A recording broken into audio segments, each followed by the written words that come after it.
ఒకసారి ఒక చిన్న పిల్లవాడికి అతని స్కూల్లో తనకి టీసీ మరియు ఒక లెటర్ ఇచ్చి ఇంటికి పంపిస్తారు. పిల్లవాడు ఇంటికి వెళ్ళి రెండింటిని వాళ్ళ అమ్మకి ఇస్తాడు. ఆ లెటర్ని తన తల్లి చదివి చాలా బాధపడుతుంది.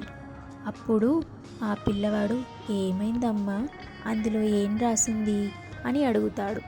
అప్పుడు తల్లి పిల్లవాడిని దగ్గరగా తీసుకొని, ఏం లేదు నాన్న, మీ అబ్బాయి మెదడు ఎంతో చురుగ్గా పనిచేస్తుంది.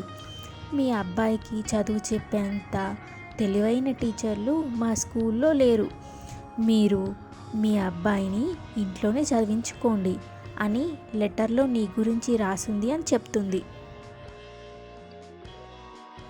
అప్పుడు ఆ పిల్లవాడు తాను తెలివైన వాడని భావించి ఆ రోజు నుండి ఇంకా కష్టపడి చదవడం మొదలు పెడతాడు. అలా అతను పెరిగి పెద్దవాడై తెలివైన వాడిగా మారి మరియు గొప్పవాడిగా మారి బల్బుని కనిపెట్టాడు.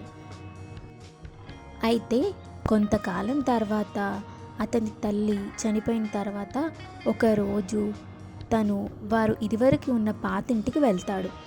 అతనికి స్కూల్లో ఇచ్చిన పాత లెటర్ దొరుకుతుంది.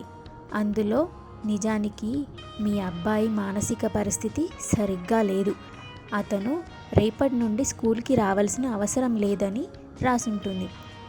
అది చదివిన తర్వాత అతని కళ్ళల్లో నీళ్లు తిరుగుతాయి.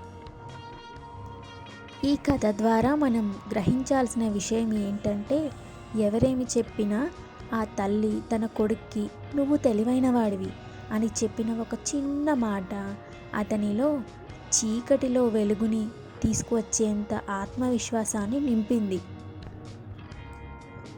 తల్లిదండ్రులు చెప్పే చిన్న చిన్న మాటలు కూడా పిల్లల జీవితంలో పెద్ద మార్పుని, విజయాల్ని తీసుకువస్తాయి అనటానికి ఇది ఒక చక్కని ఉదాహరణ.